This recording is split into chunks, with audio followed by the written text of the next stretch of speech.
And welcome back to another video sessions on power system analysis. Okay, in this video clip, I gonna explain to you another useful metrics that we use in handling the fault calculation. Okay, you remember last time that when we described the a power system, right?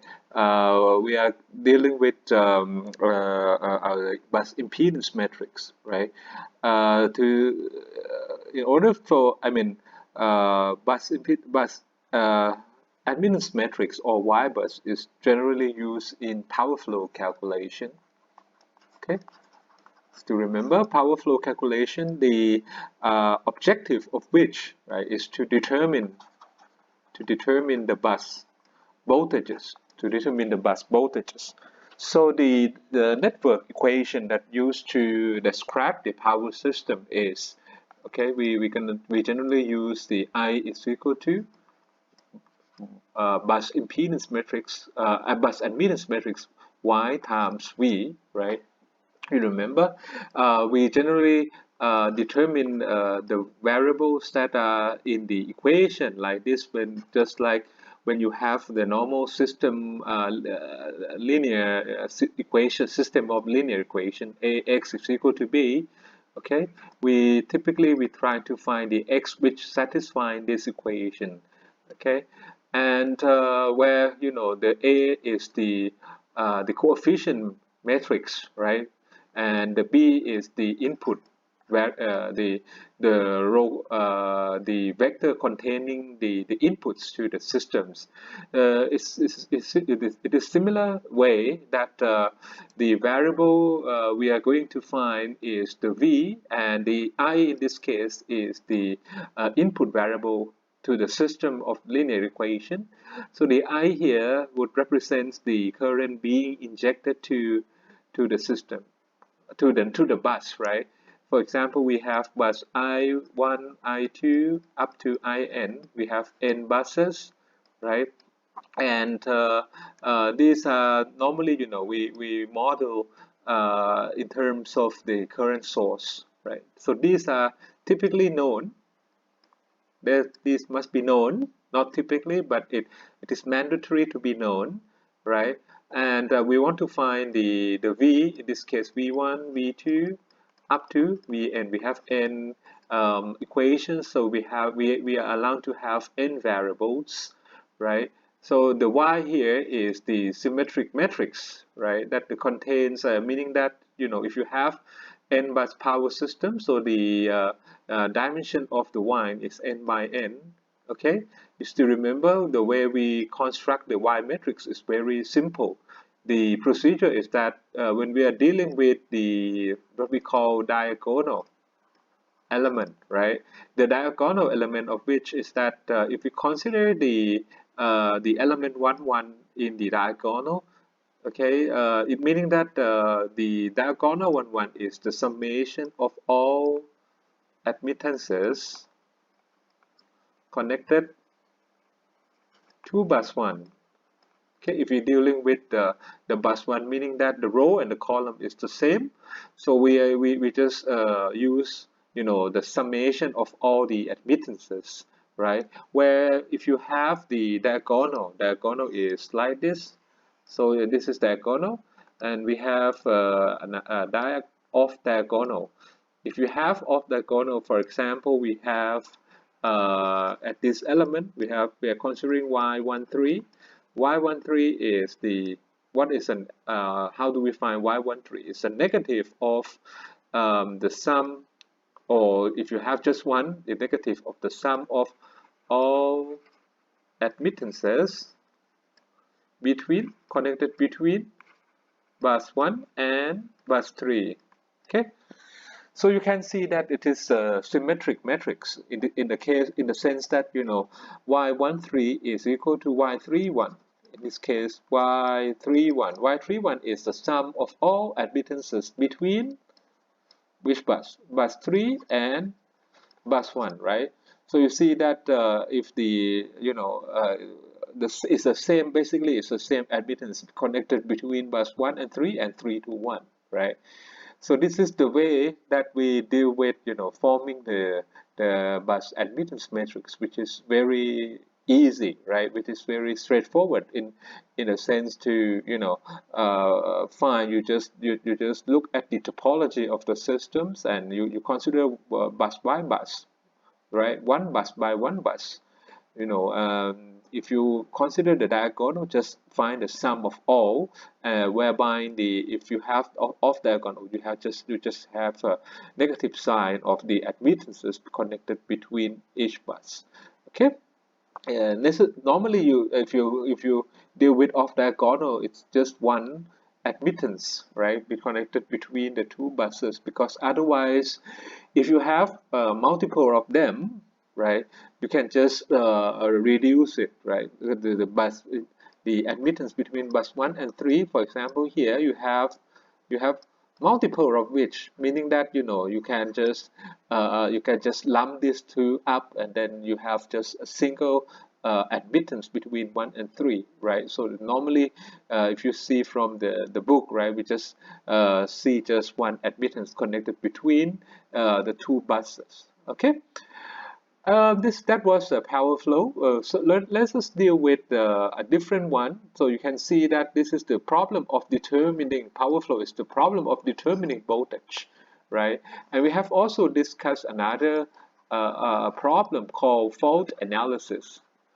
The fault analysis is the abnormal condition of power system, or we want to find. The other name is called short circuit calculation.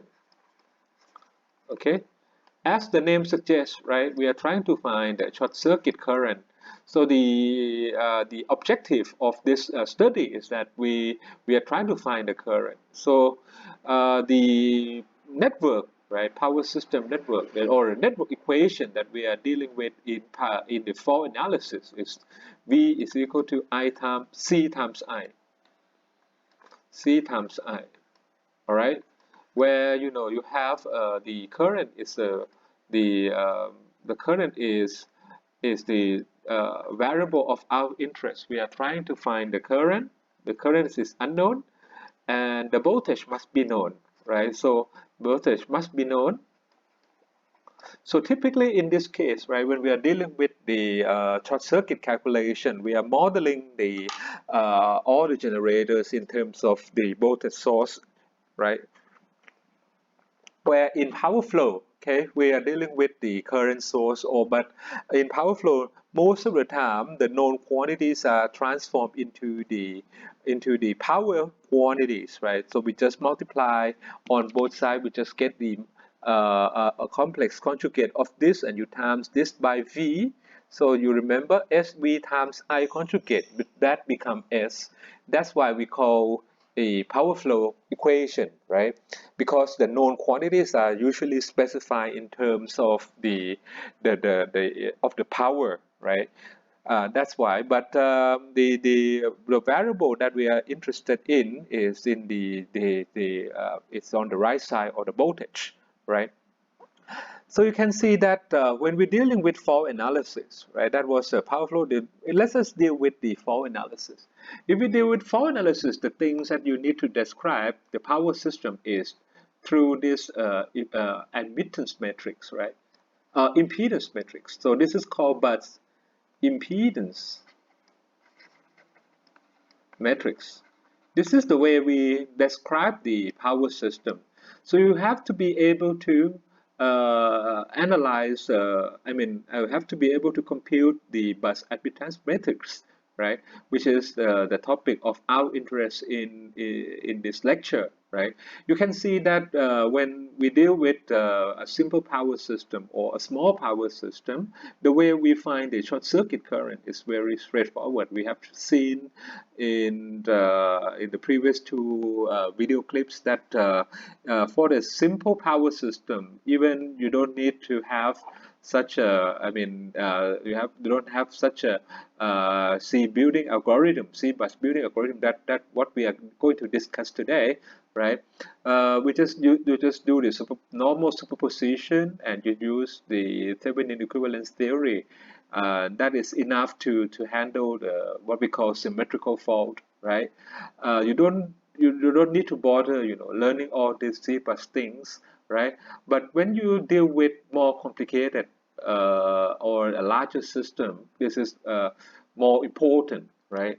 So the Zbus, I want you to to note down that the Zbus building algorithm is very useful, right? Very useful when dealing with, okay, when dealing with, okay, large scale system,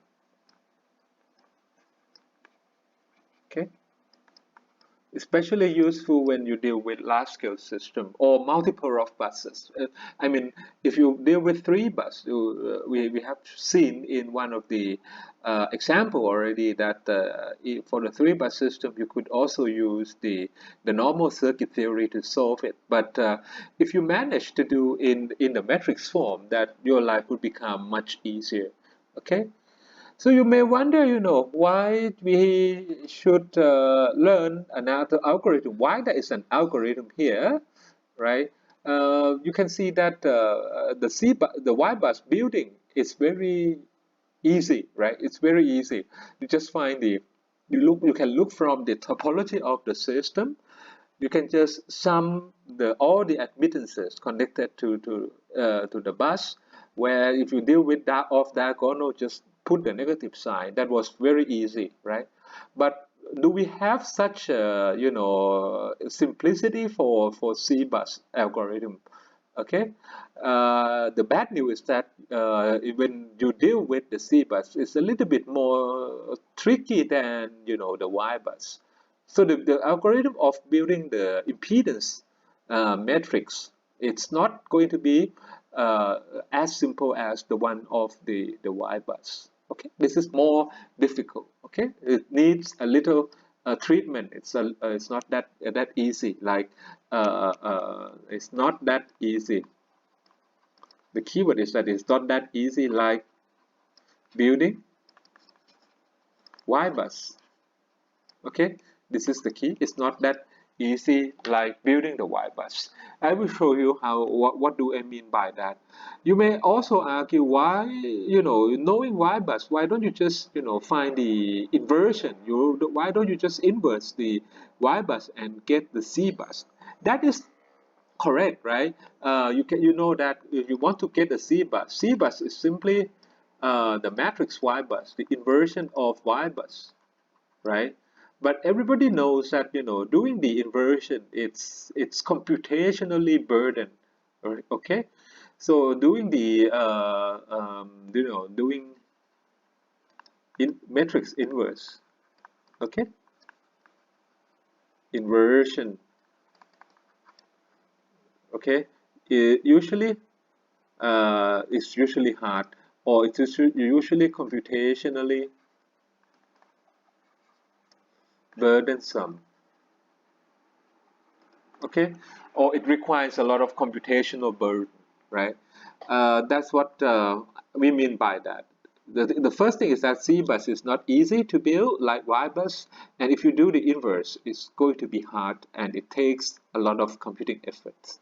Okay, so let us dive into the discussion of this chapter. We are going to use these two books, Hadi Sadat and Glover Sama and Overby, chapter 9 and chapter 8, respectively. When we deal with the bus impedance matrix, we are dealing with this the equation of V equal to C times I, where if you have the C bus, C is a representation of the network, right? So you can see that C bus is just like when we open the circuit and you look into the to each bus, right? You how much the Thevenin equivalence you would see. Okay, so the C bus itself is just like this. You can see that the change of the current, meaning that you have a system. If you want to change the current in one position, the current injection to one bus, right? once you change the current injected to one bus, it means that it would create the different current flows in the other buses as well, or the different nodes as well. It meaning that changing the current it at one bus, you would affect, right, that would affect the voltage at the different buses. So that kind of that kind of impact is modeled in terms of the linear combination of the current and the impedance. So you can see that for example, right, when you change the current I2, right? Meaning that the current being injected to the bus, you put extra current to bus 2, right? It doesn't affect just the voltage of the bus 2 itself, but it will affect the other buses that is connect that are those buses are connected to bus 2, right? So that would model by that could be modeled by the linear combination. You can see that V2 is the linear combination of C times all the i's. So all you can see that changing I2, that would change the voltage V1 as well, if there is a connection between bus 1 and bus 2, right?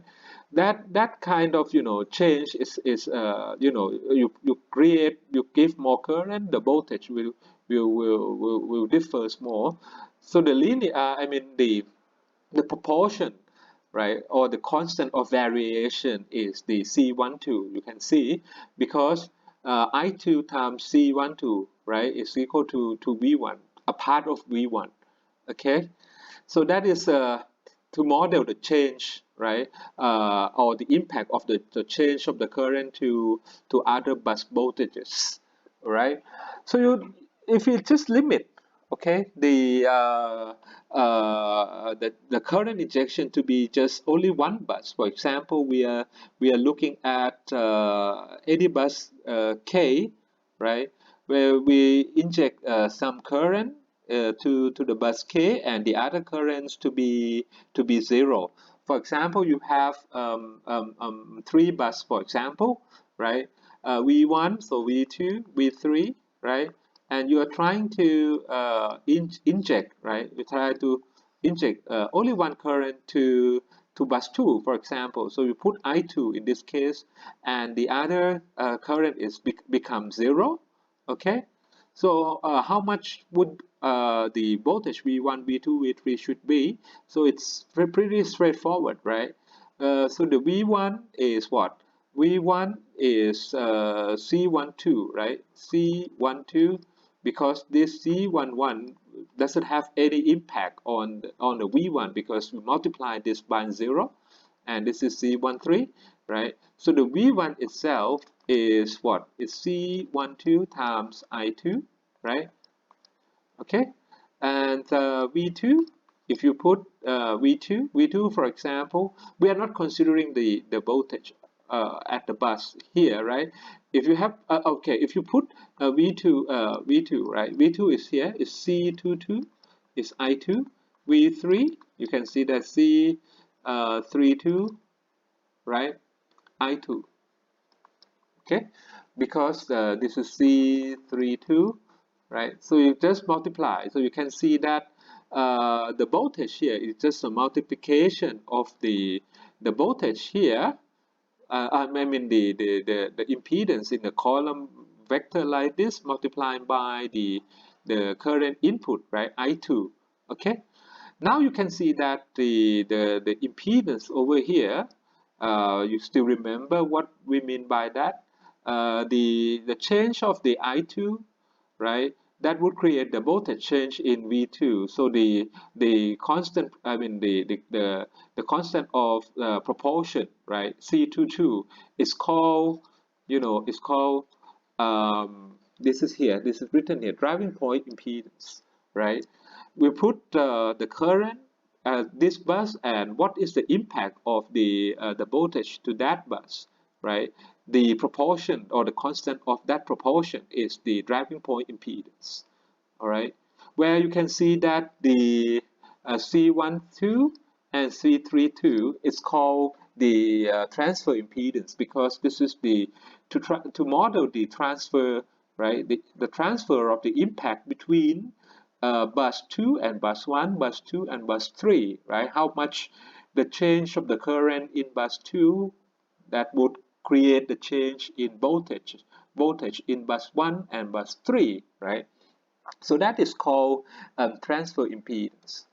Now you can see that the current, right? But once you put in, right, it would create the change in the voltage, and that change is modeled by driving point and transfer impedances. Okay, I hope it's clear. The transfers, in summary, the double subscription IK. If I is equal to K, then is what we call driving point impedance, where the I is not equal to K. That is called the transfer impedance. Now let's suppose that we use the superposition, and we start modeling the system by the I is equal to Y times V, right? And we are trying to remember our intention is to determine the fault current, right? So if you start with this equation, I is equal to Y times V, you still remember our rule of the game is that the current here is defined by injection, right? Injection. Okay. If it is defined by injection, meaning that the current going to the bus is positive, where the current leaving the bus is negative, right? So what does it mean by fault current? What does it mean by fault? You have a system like this, and this is the load, right? This is the load. For example, this is R. Just put it like an R. Okay, if the short circuit at the load, means that this is the current, right, going to flow from any point in the system going to the ground. So if you look at this bus, right, the direction of the current, or the fault current IF, is essentially leaving at the bus. So the IF is usually, right, specified in terms of the negative sign, because it's a current flowing out of the bus. Okay, so at the fault location. For example, if we put this into the network equation, we just assume for the time being that the Zbus can be computed from the inversion of the Y-bus, right? And we consider the V is equal to Zbus times I, right? So you can see that C times I is written on the left side of the equation. Okay, so now you can see that the voltage, right, of the at the faulted bus is equal to, right, or VI, right, is equal to the negative of the IF, negative of the fault current, times the driving point impedance. Okay, it's a times by the driving point impedance. Or in this case, right, we could also define this as another sign, right? You can see that when we model from the last lecture, okay, when we model the two bus system, for example, we have, this is the generator and the transformer last time, right? This is the bus 1, bus 2, and this is the line, and we have another transformer, we have the load, and this is a motor. For example, we have the short circuit over here, right? Last time we modeled this as the two subsystems. You can see, right? We have this is the faulted bus 1, and you can lump this impedance on the right into another one, right? And you still remember during the fault, okay, we model this as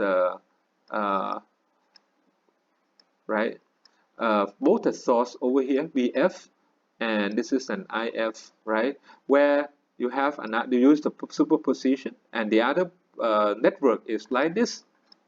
Okay, and then another network is like this one. Okay, this is faulted bus 1, and these are the rest of the impedance, and then you have you can also model like this, or you want to lump this up. This is bus 2, for example. Okay, bus 2 is where the bus that the motor is connected, right? And at this position, right, you can also have the plus VF over here, and this is the pre-fault state. So we mean that the pre-fault state, right, there is no fault current. So the fault current in this sub-circuit, or this is called circuit number 2, circuit number 1, right, IF of circuit number 2 is 0, because this is at pre-fault state. There is no short circuit here, but there is a voltage drop across this. So this the voltage drop across this, right, we use to compute is the same voltage as this one, because if you sum these two up, right, you would get the zero voltage across the bus 1 to the ground, right? That is the short circuit path. Okay, when we deal with the model, right, you see that VF here, this is the fault, right? The fault when we deal with the VF in this case, right? The negative side is on the top and positive side is on the bottom, right? But once normally when we model the voltage, right, you just measure this with respect to ground. So your V1 in this case is negative of the VF, and you put the superscript 1 means that this is the voltage during the fault, right? I mean the voltage at bus 1 in the circuit, in the sub-circuit during the fault. This is during fault. Okay, so I hope this you don't get confused with this, why the V1 here is positive. So you can see that this is from from this circuit, right? If you put the V1 here, and the current flow from the higher polarity to the lower polarity, that should be clear, right? But the reason that we have the negative sign here, this is due to, you know, the matrix multiplication, right? This is from the definition of the network itself. Now you can see that if you want to get the voltage, right? If you take into account the pre-fault state, meaning that you put the load current into account, right? You could also sum of the response of these two sub-circuits, right? But we found from last time that if you the scale of these two, meaning that, you know, the scales of the fault current from 1 and the fault current from 2, right? The I load is usually, you know, negligible. Last time it was, if I'm not mistaken, right? You have to check. I will put the link of the video clip down below, right? The scale of the load current is about 10 times less than the fault current. Okay, so if you just want to find the fault, right, it's enough to just to deal with this just one I mean just one sub-circuit, the sub-circuit one only, right?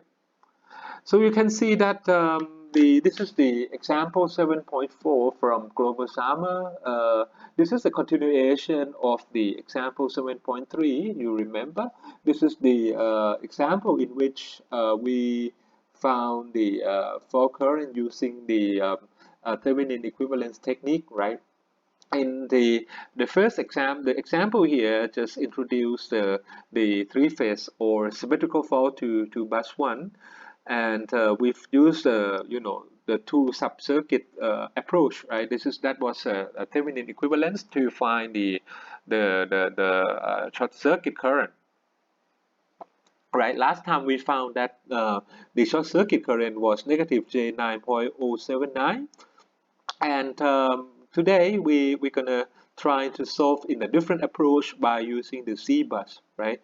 If we manage to determine the Z, or the bus admittance bus impedance matrix, right? The Zbus, we can see that, you know, the IF here, the IF or the fault current at bus 1 is essentially the voltage of the bus, right? The VF of the bus over here divided by the CII. okay, divided by the CII, which is the driving point impedance of that bus. Now you can see that the diagram down here on the left is what we call, it is the admittance diagram, right? You remember when we get the original parameters all are defined that in terms of impedance or X, right? The reason we convert everything back to admittance, okay, is that we want to use the procedure to build the Y bus, right? Because we discussed it already that the Y bus is easy to build. Okay, that's why we deal with the Y bus first, and then we do the matrix inversion to find the C bus. This is just the ad hoc, what we call ad hoc treatment, right? We don't use this in a normal procedure in power system. We remember we don't do any matrix inversion in engineering. Okay, we're trying to avoid the matrix inversion. Okay, so but doing the Y bus for such a small problem like 2 by 2 matrix is damn easy, right? So you just find the Y bus first, and then you find the inverse. You can see that the inverse of which is all positive number. Okay, it's all positive because you see from the Y bus you get both positive, negative, right? Once you build the Z, all are positive. This is it. Okay, so you see that from the C bus, right? If you want to find the bus driving point impedance, this is the diagonal element of the Y bus. Okay, so if you consider at the fault location 1, so this is a VF divided by C11, so you get the same figure of negative J 9.079 per unit. Okay, this is very easy. Okay, and if you introduce the same kind of fault or the three-phase fault to bus 2, right? That is very easy. Okay, we assume that the pre-fault state is 5% above the nominal, or that is the 1.05 angle of zero. If you want to find the IF2 double prime, the subtransient fault current at bus 2, right? So that is the same, okay? 1.05 angle of 0 divided by the driving point impedance of bus 2, okay? That is this guy here. So you can see from this one, okay? You can get this, okay? Now it is also possible that you could find the contribution of the fault current due to the motor, right? You can see that during the fault, we could also find the how much is the fault current coming from the motor, right? That was last time how the way that we do this is that you see that the fault current is coming from the contribution of the generator and the contribution of the motor. Okay, this is done by current division. Okay, that is the negative J 2.079, 2.079, and the sum is 9.079. So this is negative J 7, right? In this case, right? So that the sum is negative J 9.079, right? So we use the Zbus approach to determine this figure. I mean the IM1 double prime, right? You can see that if we just neglect the impact of the load current, right? You can see that the E1, right? If you want to find the E1, this is that E2. These are the internal EMFs of the generator and the machine, right? You can find from this case is that when there is a short circuit at the bus 1, of course, right? The current, or I mean the E of the bus 1 is becoming 0 because it's short circuit to the ground. Okay, and the E2, right? The E2 is basically, you see, you determine the E2 by the superposition. The relationship that you see from this expression is that you can define this by you can check this by doing this the superposition of these two figure, right? So you see that the negative of VF divided by C11 here is the fault current, right? When you multiply the fault current by the driving point impedance, okay, you remember the definition of C21. The C21 is the constant of proportion, right? To describe how much is the change of the current to the change of the voltage, right? C21. So the change of the current, the fault current is happening at bus 1. So we want to see that this fault current that happens at bus 1, how much is the impact of the voltage change as bus 2, which is the internal EMF of E2, right? So you can see that this is the change due to the fault current. This is the pre-fault state, okay? So, so in summary, this is pre-fault. VF is with pre-fault states, and this is the after-fault state. So you can see that after-fault states, right? The E1 is essentially equal to VF because it's short circuit to the ground. Okay, so the E1 is 0. 1 minus 1 is 0. Okay, now you see that you get the E2. If you want to find the I21, I21 is the current, right, flowing from the motor to the to the generator. This is the same as IM1, right? Because this is IM1 is flowing from the motor to the generator. Okay, now you can see that this is the I21, right? This is divided by E2 minus E1, E2 minus E1. Once you look at E2, right, you remember the E2 is here, E2, and this is the E1 is internal. This is after the impedance here. Okay, now you can see that the E1 and E2, okay, it should be like this. Okay, the total sum of the impedance is here. Okay, JX line plus the XT1, XT2, right, which is the same as this guy. Okay, it's the same as this guy.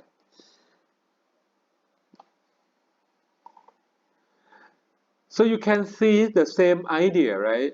You can find once we have the fault current at bus 2, we introduce the fault at bus 2. So you can see that now the E2 is short circuit to the ground, right? So the E2 during the fault is 0.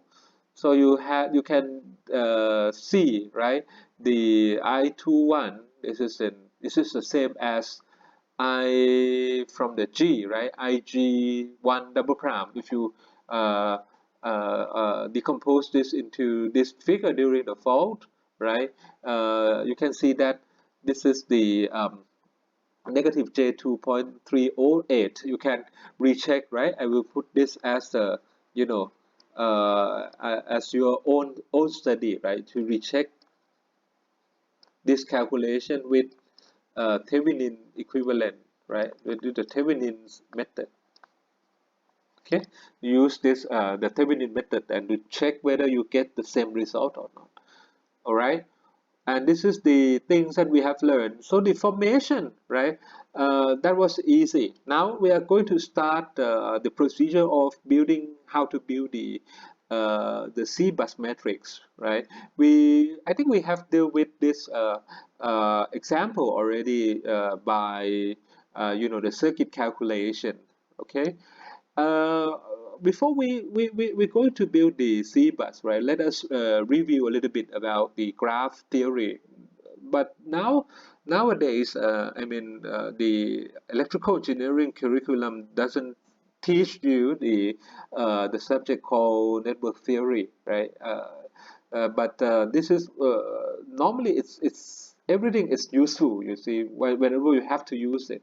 All right, if you don't use it, you don't see any necessity to learn it, right?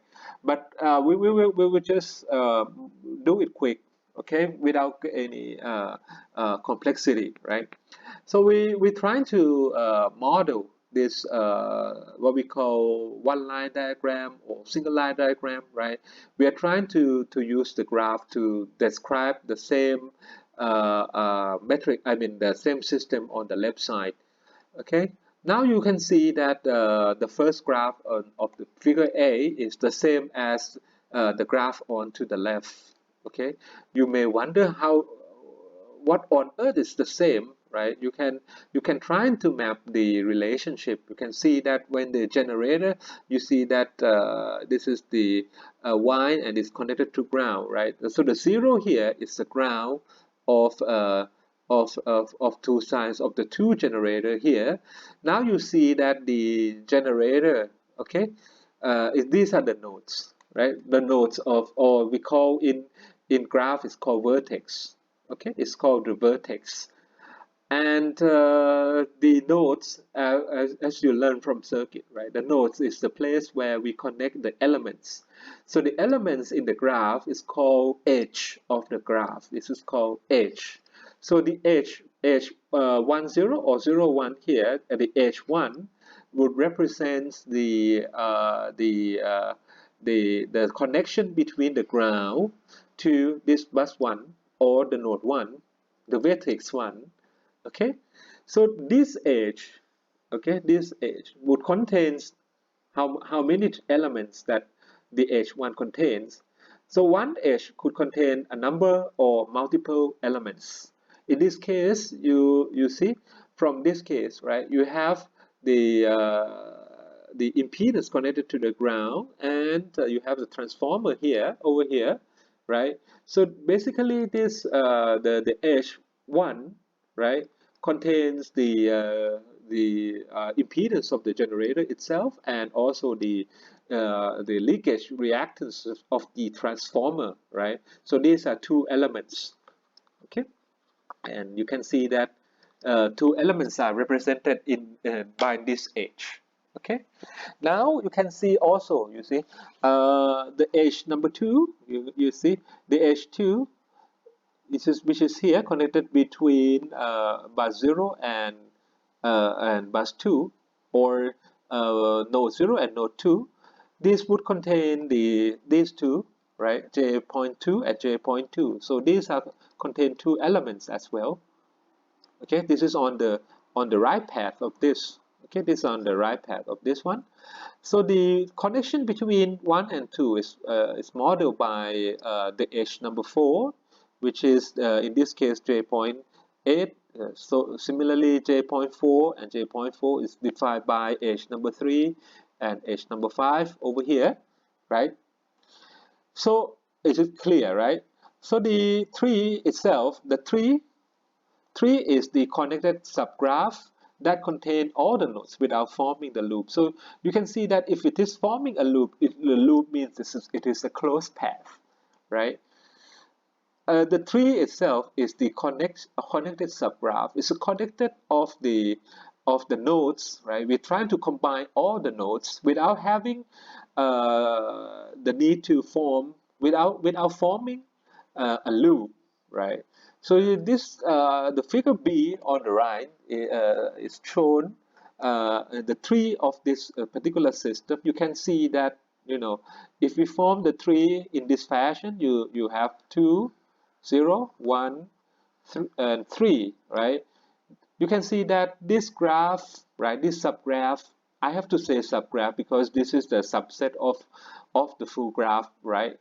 But this subgraph 2, 0, 1, 3, okay, these subgraphs contain all the nodes, but without forming a loop, right? So this subgraph is called the tree of the system. It's called, actually it's not the tree, because you can have different combinations. You can have you know, you can define the tree in different way, as long as your subgraph cover all the nodes without forming a loop, right?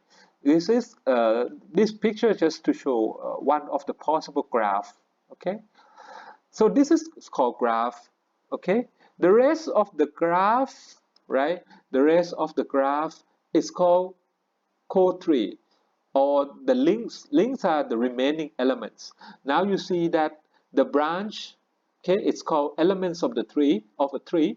So in this case, this branch 1 2 3, right, 1 2 3 are called branch 1 2 3, the branch 1 2 3, right? So the remaining elements are 4 and 5, right, are called link 4 and 5. So these are elements. Let me put in this way, or the circle is called the link, right? Sorry, it's branch. The link may I put in a different color so that it's going to be clear for you. This is 4 and 5. 4 and 5 are called links. Okay, okay. 4 and 5 are called links because these are the remaining elements of the full graph, right? The collection of links are called core tree, right? So if you connect this together, these two together, these are called core tree. Okay, these are called core tree. Okay, so meaning that the tree, right? The tree we are discussing, tree is the entire full graph, right? Is equal to um, um, uh, uh, you know um, the full graph. I would say the full graph is equal to 3 plus core tree. Okay, the full graph itself is equal to the 3 plus core tree. Okay, these are the sets of elements, right? Now let us going into the algorithm to build to add a branch to the network. If you are not if you don't know what we mean by network, right? Network, I have to explain this a little bit to you. Network is the connection of elements without forming the loop. Okay, so without forming a loop, where the circuit, right?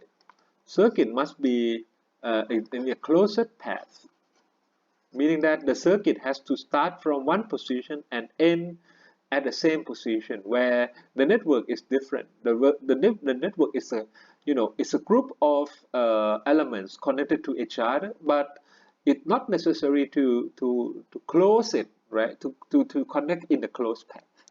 So in this case, right, in order to form the system, so you can see that the system consists of the tree and the core tree, right? This is it becomes a full graph when you have tree and core tree. So the tree itself is the collection of branch, right? You have elements of the branch. So, and the core tree, you are dealing with the links, right? So the algorithm that we are going to describe the Zbus is it's simple, right? If you understand the concept, this concept of the graph theory, okay? So the algorithm of the building the Zbus consists of two of the two algorithms, right? Namely, right, the first one is adding the branch. When you add the branch, meaning that you are constructing what? You're constructing the tree. Okay, it's just like you have the tree and you're trying to once the tree grows up, right? In order to form it as the complete tree, you have to put the small links together, right? So we start with the adding the branch. Okay, I will go just quickly. Okay, we have the addition of branch to form the tree, and we just deal with the you see adding a link. Okay, so adding the link is that we are forming the core tree. Okay, so these two components, right? Addition of links and addition of the tree of the branch, right? That makes you the complete network, right? So the network itself, we see in this case, we are trying to build up the system one by one. So during the process of building, the complete description of the network, okay, you are building the partial network, okay. When you deal with the partial network, okay, it is possible that you have existing, m nodes like this, and you're building, you connect another elements from bus p to q, right? And adding the branch PQ, okay, why do I say branch? Because these two nodes are the element, this node PQ are the elements of the tree, right? Because the tree itself has to contain all the nodes, okay, all the nodes. If you connect an element between PQ, meaning that you are working with the two existing nodes on the tree, right? Okay, in dealing with this, we add the p to you. That means that you are building up. If you have the existing equation, right? You have the existing equation, m networks, m buses, right? So you have the v is equal to c times I. So existingly you have this vector of m. If you have m buses, then you have v1 up to vm, right?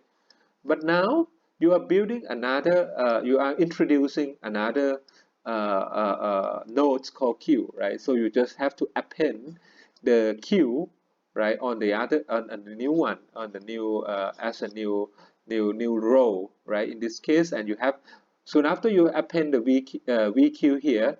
Why do I have to append the vq? Because when you introduce a new node, right, that is a voltage drop across this. You have to see how much you have to model the voltage at this point vq, right? So the vq here would be, it would be affected by the current injection at all other buses. So you have to model this as the linear combination of the C times I of all the buses. So you can see that, introducing the VQ, right? You just append, right? Another row and another row and another column to the existing m by m matrix, right? This is the original or existing. This is a m by m matrix. So once you introduce another new node, another new node, right?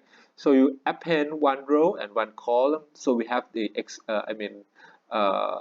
additional row and column here. So we have to be able to, the question is, what are those elements in row? So you see, we have discussed it already, that the property of the Y bus or C bus, these two are, symmetric, meaning that if you deal with CQ1, right, CQ1 and C1Q is the same, because this is a driving point impedance between bus 1 and Q, and the driving point impedance between Q and 1 is the same, right?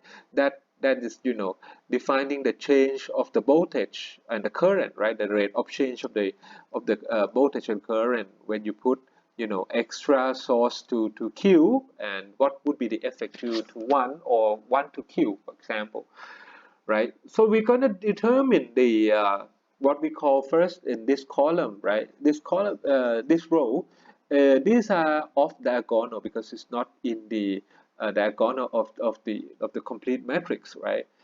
So in this case, right, if we we're trying to find the ZQ, right, CQI, where I is not equal to to to to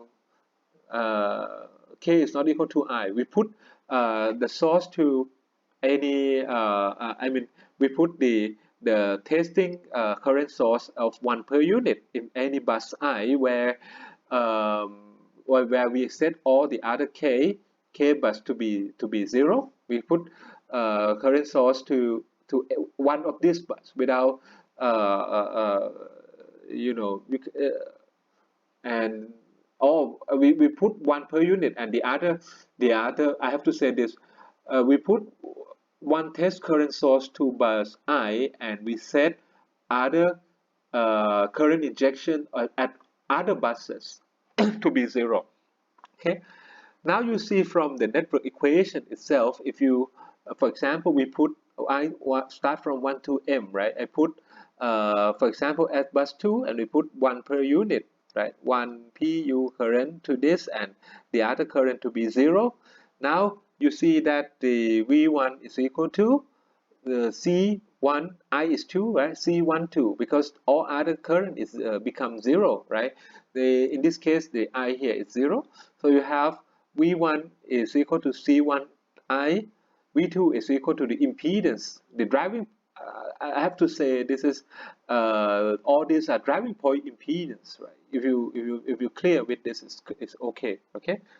The driving point in the sense that we neglect the K equal to I, right? So these are the driving point impedance. All these are driving point impedance. Okay, because V is equal to C times I, and you put I to be 1, right? So the V is equal to C. And if you look at the network topology itself, if we consider the voltage at the bus Q, right? Now in this case, you see that the Q, we just connect the P and Q, right?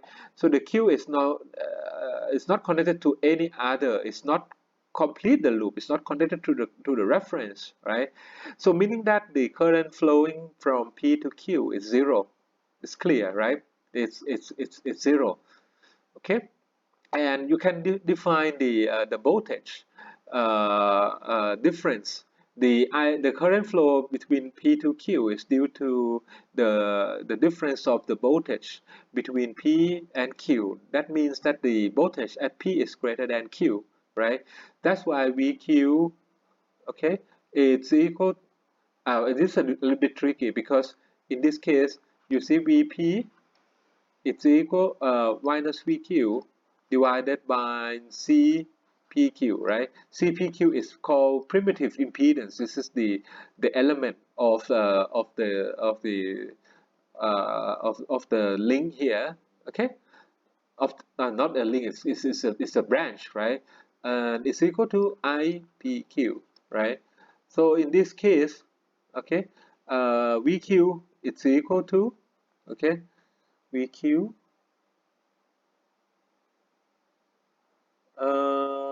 now it's, you see, P to Q, that's all right. Is it okay? VQ, did I make any mistake? It should be VQ is equal to, okay, that's right. Okay, VQ is equal to VP minus IPQ times CPQ, right? And this is to be 0 because that is an open circuit. Okay, so VQ is equal to VP. So VQ is equal to VP. You can write this in terms of the driving point impedance itself because you introduce the current injection to the other bus I, right? So that's why you can say that, you know, the VQ is in terms of the driving point impedance CQI.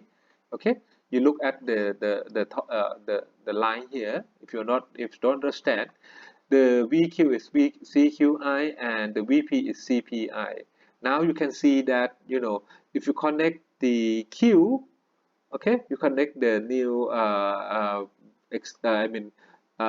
both, if you connect a new network, or you introduce a new node, right? You connect another branch to the existing bus P, okay? So the CQI is here, this guy, okay? This guy you just copy, you know, if you connect the Q to the P, right? You just copy this row to this row, okay? This is it. Okay, this is what we say from this expression, the off diagonal element. Okay, now if you connect if you want to determine the CQQ, which is the off diagonal, the diagonal element here. Okay, the way we do this is that we just connect the test current to the bus Q itself. So if you connect this the test current to be 1 per unit, 1 pu to bus q, right? Now you can see that the vq itself, the vq the vqqq itself is the vq itself is equal to cqq, because you put the 1 pu here and all this becomes 0. You put this 0 and you have the vq here is equal to cqq, right? If you manage to know VQQ, okay, you can have, the VQQ here is CQQ, is equal to CQQ, right? And if you look from the network itself, okay, VQQ is equal to VP plus CPQ times I, because in this case, right, the current is flowing from Q to P, so the polarity of this is greater than Q is greater than P, right? And the current is flowing in this direction. So the IPQ in this case, IPQ used to be 0 because if the current flowing from P to Q is 0, now the IPQ is negative 1. So you get, you substitute this by negative 1. So the CQQ, or the diagonal element, is equal to the CPQ plus the primitive impedance, or the impedance of the elements that you connect between bus P and bus Q, right? Node P and node Q. Okay, is it clear? CQQ here, you connect, it's easy to remember, right? CQQ here is C, you connect from Q to P, right? P or P to Q. You can write P to Q, or there is no harm if you write QP, right? But since you are dealing with, uh, existing elements that you know it already, so you just put the CPQ in this case, right? And plus the CPQ, which is the impedance of the elements that you are connecting to the bus. Okay. You sometimes, you have to add the branch, right, from any Q node to the reference node. Okay. If you deal with the reference node, meaning that, the VP is to be 0, right? In this case, if you connect this Q to the to the reference, right? The element of this, the element of all this row in of diagonal position of this all to be all these are 0. Okay, you connect this and all these are 0, and if you connect this to the reference, right? If you connect this to reference, meaning that your VP is 0, so when your VP is 0, your CPQ is 0 as well. Okay, and then that's why the CQQ, in the case where you connect the element to the reference point, right? If you connect a new branch to a reference point, okay, the CQQ is equal to the impedance of this element itself. Okay. What about adding the link, right? Adding the link is a little bit trickier. Okay. Uh, in the link means that you already form all the nodes, right? And you're trying to fill up the full graph, right, by connecting the element through in between the two existing nodes. Okay. And if we define this, we're trying to connect the link between node P and node Q, right? From the network topology itself, you can see that if you connect in this way, okay, the voltage, right, potential of the point P is greater than the voltage potential of point Q, or Vp is equal to Vq plus the voltage drop across the link, right? And the link here has the impedance of C, right, of the CPQ, right? And the current flowing through the line is called IL, I line. Okay, in this case it's I line. Okay, You can see it's clear, right? In this case, right, the with the addition of the when there is no, if there is no no link between PQ, and we assume that the the P already has the existing current IP flowing out of the nodes, and the IQ is flowing out of the node as well. Okay, what we can see here is that, if you define it in this way, right, with the introduction of the line current, you can see that the line is flowing from P to Q, right? This line, okay, line current, if there is an existing current, these two are existing current, and you put the new path for the current to flow, so it is possible to see that, the current IP prime after the addition of the current. So the current after the putting the new link, right, the current of this is just reduced, and the current of Q is going to be increased, right, IQ prime. Now you can see that with the modification of the network equation, you can see that soon after introducing IL, right, the IP and the IQ just changed. So we modeled the network equation in this way. We model the VM, V1, V1, V2 up to VM, right? Remember, you see that and in adding the link, right, meaning that we already define all the nodes in the tree, in the graph, right? That all the nodes are already contained in the graph or in the tree, right? So the link is that we are trying to build the link between the existing nodes inside the tree, inside the tree, right? So meaning that with the introduction of element between PQ, you didn't include any new nodes in this case. Can you see this? You don't have any new nodes in this case. That's why, the number of equations remains the same. We have m equations, okay? M equations. But now we've introduced a new path for the current to flow, so the current is modified. They modify in the sense that the IP, right? IP, the new IP is reduced by IL, and the IQ just increased by IL. Okay? So wherever you have IP and IL, you have to replace by the new currents, right?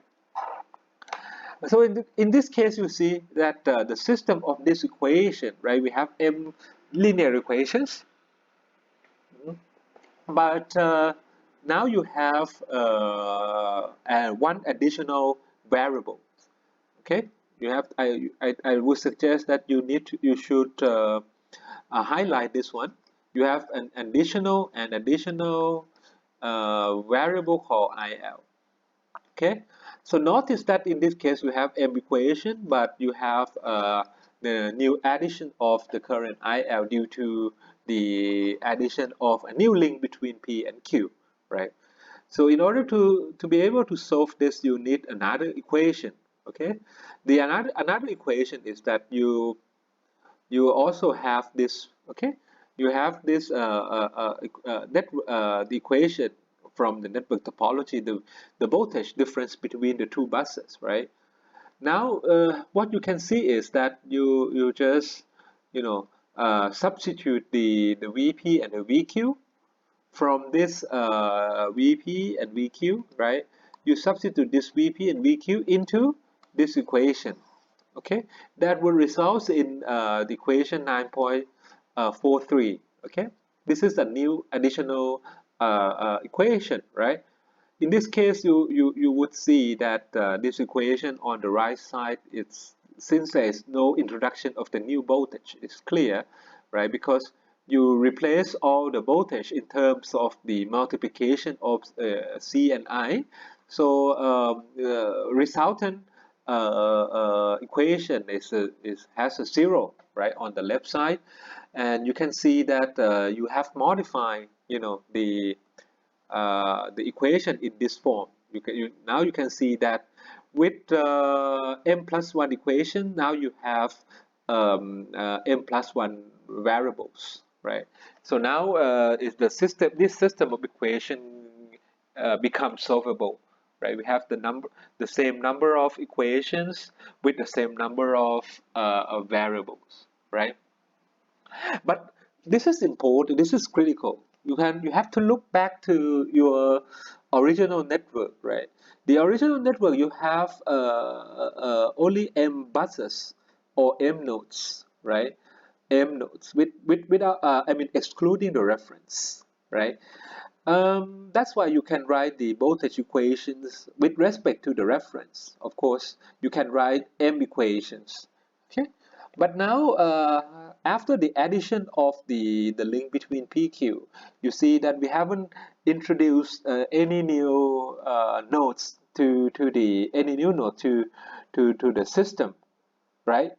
That's why this equation, right? This particular equation in the box, we have uh, one extra one extra equation. Okay, somehow this equation is solvable, but it doesn't reflect any it doesn't reflect the physical meaning of the system. So somehow we need to eliminate the extra new row, right?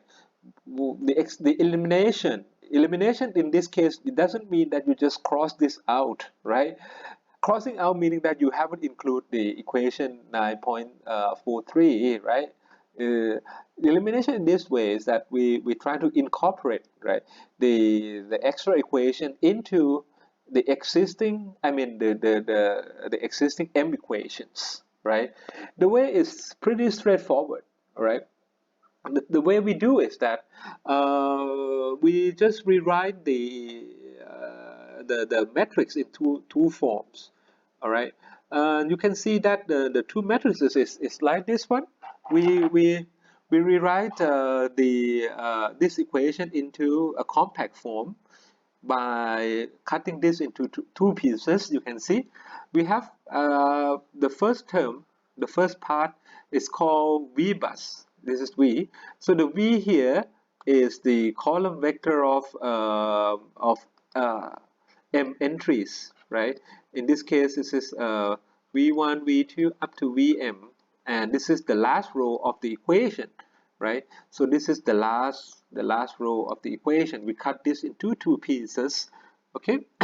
And we put this, okay, and we put this vector, okay. This is the vector. You see that these are symmetric, right? So this is a column vector. If we define this as a no, we define the column vector as delta c. Okay, this is the delta c, right? This is the delta c transpose. The row vector is delta c transpose. All right, and this is the CLL, right? So this is the compact form of this equation, right? So soon after having this equation, you see that we just trying to eliminate this. Okay, we're trying to eliminate the IL. IL here, you put this on the we rearrange this form, so you can see that the IL is the delta CL, the delta C transpose. This is the, remember, this is the column vector multiplied by the I bus. So the I bus is it's a column vector. This is row vector. So after the multiplication, you get these two, right? You get what? You get a scalar, a certain scalar. Scalar in this case C times I, right? V is equal to IC, so you get the V, right? Somehow you get V divided by CIL, you get IL, okay? All right, so once you get the IL over here, okay, the approach, this is the transformation number one, and this is the number two, the way we read this arrow, right? These arrows, okay? Number two is that we substitute this, okay, into this equation. We put this IL into this equation, okay. And we soon after in putting this into this, right, you can get the reduced matrix form, right? We in terms of this the V bus here and the I bus is over here. Now you can see that the V bus, remember, this contains just m rows, and the I bus also contains m rows, right? Now you see that the C bus O is this guy over here, the C bus O. Okay, this is C bus O, right? The C bus O is here, M by M. So this is M by M matrix, M by M. You multiply this, sorry, you subtract this by a scalar, of course, right? Because this is a column vector, this is the row vector, so you multiply these two, right, divided by, this is the right, this is m by 1 by m, so sorry, 1 by m by 1 and y, this is the full matrix. I'm sorry, this is the this becomes m by m, okay, and divided by CLL. So you can see that this would become the matrix minus the matrix, right? With the m by m dimension, right? Or this, so the dimension of this is consistent. Okay, the dimension of these two matrices are consistent. So in this case, okay, this would become a new C bus, right? With the number of m equations or m buses. Okay, these are, what we call, in some book people call this as a Cron reduction. Okay, people would call Cron reduction, but the name, sometimes it's useful, but sometimes it even makes you more confused, right? This is Cron reduction. If you if you prefer to do the further studies, and you may be interested to remember the name, right? Is it clear? So in this case, you can see that the CLI or CIL, the element of this matrix, or these are the elements of the diagonal, right? Off diagonal, sorry, off diagonal. This is this can be done by the CIQ minus IP, right? You connect between bus P and Q, and you connect the new node, right? You look at the new node, okay? At bus connect at each position I, okay? I means that I could be, 1 to m, right? I, in this case, I can be 1 starting from 1 to up to m, okay? So it's clear, okay? And CLL is the CPQ plus CPP plus PCQQ minus 2 times the CPQ. Remember the small and the capital, right? The small here is the primitive impedance, right? This is the impedance of the elements, whereby the capital CPQ, okay, is the matrix, right? This is a matrix element at position PQ, all right? So we can see that uh, we are trying to use the Zbus algorithm to model, right? This the problem that we already solved in another video clip, right? I will put this video clip. I have solved this by the circuit method, right? The Thevenin's method. All right. We are trying to verify that the Zbus here is going to be the same as the results from the Y bus inversion, right? The parameters given in these pictures are all impedances, right? And then you have to inverse each of these elements, and then you use the procedure to build the Y bus, right? And you just do the inversion to this matrix to receive this one. Okay. Now I mean, let us go through, and then I will just leave this, for you to check it, right? Now you can see that the tree, okay, can be. This is the same as in the exam. I mean, in the theoretical part. Okay, the topology of the system can be modeled as the full graph, right? Full connected graph with with four nodes basically, right? One as a reference, and the other three is bus 1, 2, 3. Okay, and you have if you model this as if you define this as a tree, because the tree connect between all, I mean, the tree connects all the nodes to each other, okay, without forming the loop, and these two are called tree, right? If you connect the procedure, I will just leave this procedure to you. You can read this first in the book, but it would make sense, right? That you should start your tree, right? You have to start with the tree first, okay? The adding the tree, okay?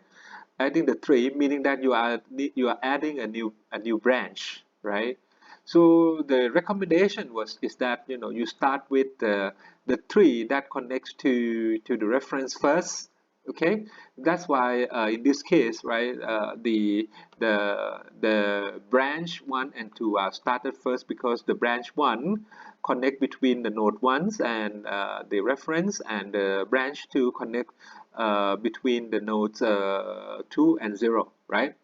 So by adding the new, I mean, if you don't have anything, okay, if you don't have any, if you haven't have any elements yet, right? Your Zbus is equal to to the the primitive impedance itself, right? So once you have a new bus, okay, once you have a new bus or the new node, right, in the tree, okay, that means that you are adding the what, in this case node 2 to the reference, right? So you have to look at this case, okay, you are adding the node 2 to the reference, right? What you can see is that you, in this case, okay, you introduce a new node to the tree, right? Now you have two buses or two nodes. Your C bus has to be 2 by 2 matrix, right?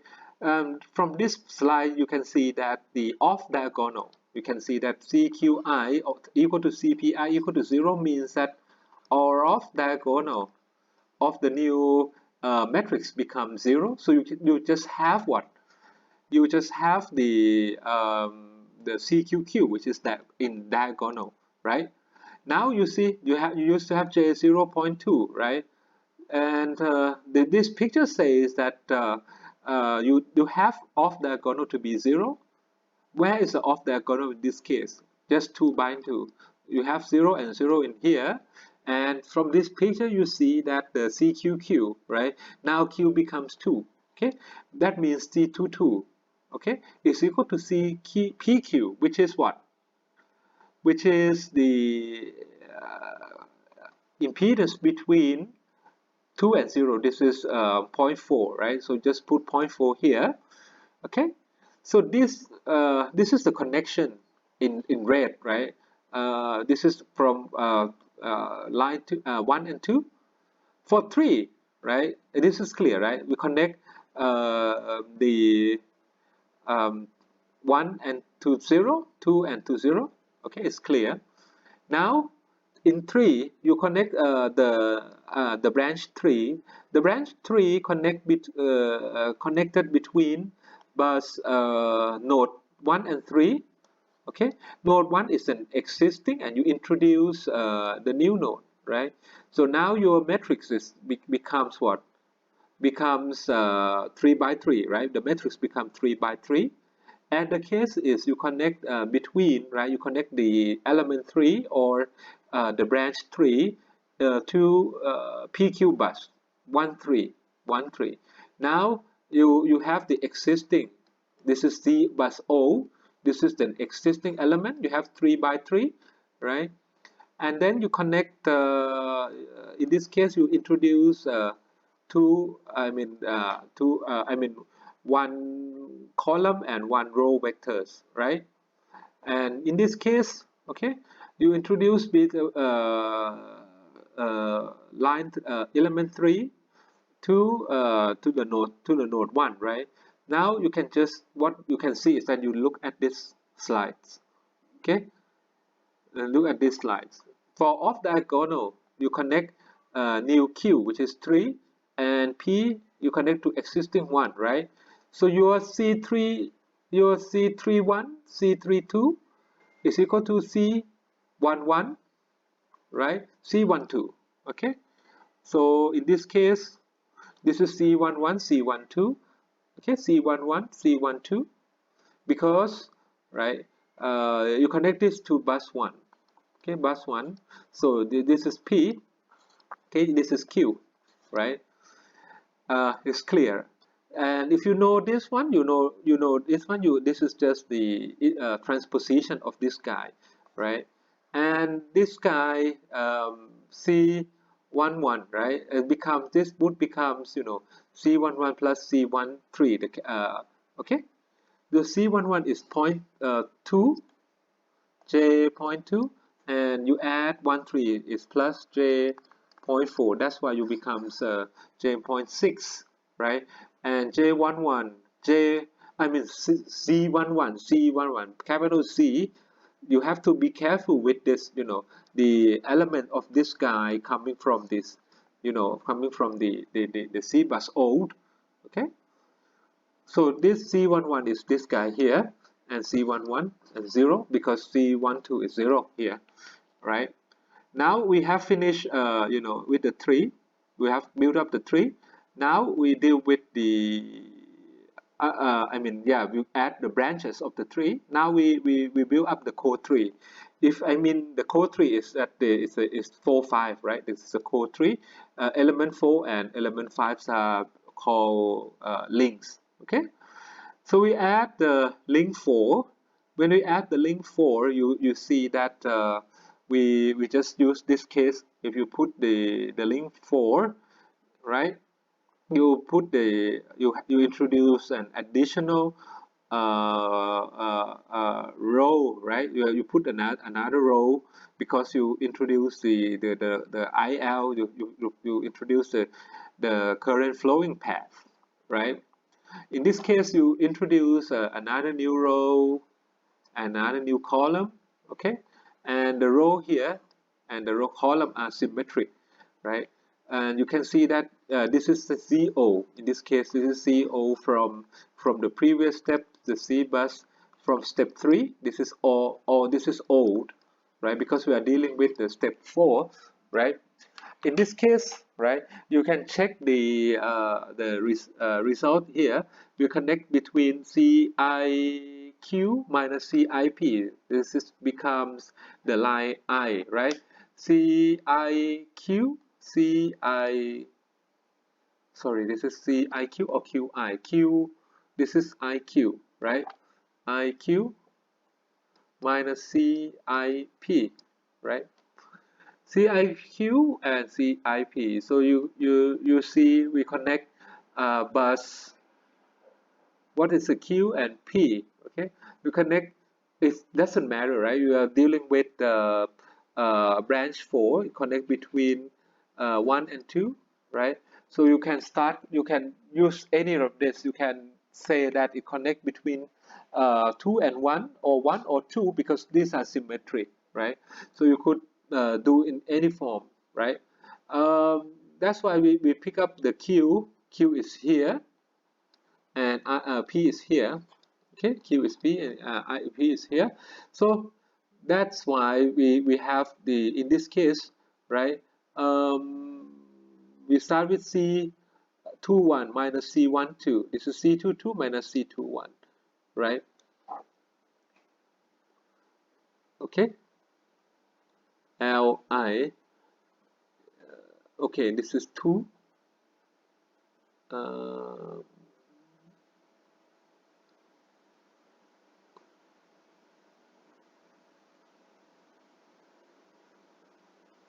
that should be, let me see whether I copy it right or not. Okay, um, CQ1 C minus CP1. Okay, um, forget about this one. Forget about this one. I think it should be not correct, right? Not so sure whether where I copied this, but look at this one first.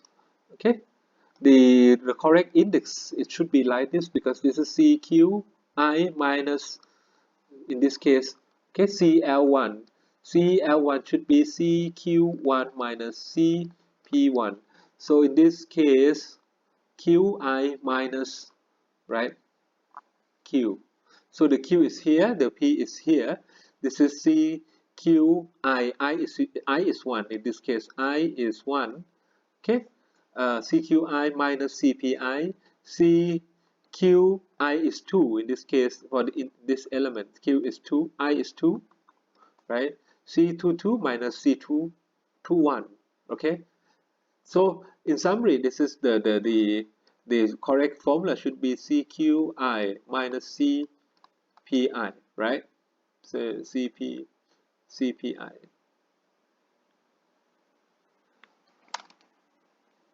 And here, okay, but anyway, okay, C, in this case, I is become 3. Okay, that's correct. I is 3. Okay. Hmm, okay, this right. And C44, right? C44, you can see from this case, C44 is this guy. I can't remember this for, for the sake of God. This all this your own problem, right? Uh, you can see that this is C44. Okay, C44 is J 1.4 in this case. Okay, you can check with the formula itself with the derivation, right? And the procedure is like this. You have to, when you do the cron reduction, you put this row, you take this row, this is delta C, right? Delta C, you multiply this guy by this guy, right? The column by the row, right? And divided by C44, right? And you just subtract this from the original, okay, from the original, the CO, this is CO, okay. You subtract by this multiplication, right? This is, you see, this is become 3 by 3. Okay, this becomes 3 by 3. You subtract these two, then you get the new Zbus. All right. So similarly, if you manage to add the link 4, the link 5 shouldn't be a problem, right? We just for this case, right? For the link 5, okay, we 3 link 5, there should be two, what, 3, right? We connect between 2 and 3, 2 3. But in this case, right, we connect, it's the same, right? Because we can put this as node Q and node P. It doesn't have any problem. P Q, I suppose, because QI, Q is here, Q is here, and P is here. Okay, C31 minus C21, because this is CQI minus CPI, right? You just do the same thing, right? Compute this, and you compute this is the CO, remember, this is CO, right? And then you compute this element, this multiplied by this element divided by the diagonal element here. Okay, row, column, multiplied by column divided by C44. Then you just get this product, and you subtract by the CO in this case. Then you get this guy. This is the product here. You subtract this product from the original matrix, right? And this is the final result. Now the final result, this is once you complete the full graph, right? You have add the tree and the code tree, and this is once you put these two together, right? You get the full graph. You can compare the Zbus in this case to this one here. Okay. Well, you may wonder, you see, you have a lot of computation, right? Why is it beneficial to handle the network description in this way, right? It's true that there are a lot of calculation, but you can see that the calculation in each of the steps is very easy, right? It doesn't take so much time, okay, compared to the computational burden of, finding the inverse of the matrix, right? That's why this is just algebra. Multiplication is just plus minus. That is not the big deal for the computer to do, right? So there's an assignment, right?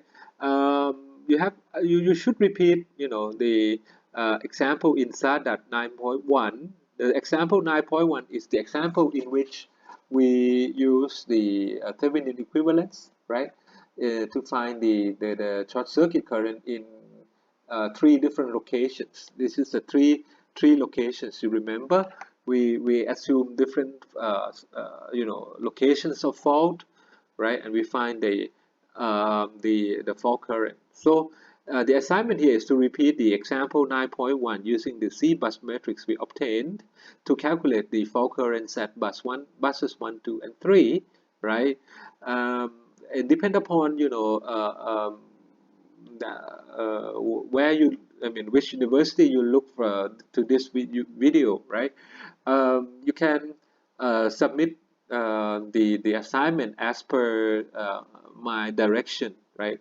Once the clip is posted, right? And I will inform you when to hand in your assignment, right? Okay. So then also there's an exercise, okay? This kind of problem, right? It's not that difficult for you to do it, right? This is from the Hadisadat. So please do not copy, from the solution manual. I know that you all have solution manual, right? You look, just copying from the solution manual and return it back to me. It's just like you stabbing yourself by your own knife, right? There is no point of learning all these things. You spend, I don't know, you may spend 90 minutes or you spend just 10 minutes to the video clip, yeah? And that's all depends on you, right? Whether you want to learn it today, or and you can grow it tomorrow, or you want to learn it today and you die in it tomorrow, right? uh, that's your own future and you can decide it on your own, right? Nobody else can help you, okay? So please do this these two problems, right? And turn it back to me, right? Turn them back to me according to the deadline that I will post it to you. Okay, thank you very much for being with me for this almost 1 hour and 40 minutes, right? I hope to see you in the next video clip, and have a good day. Thank you.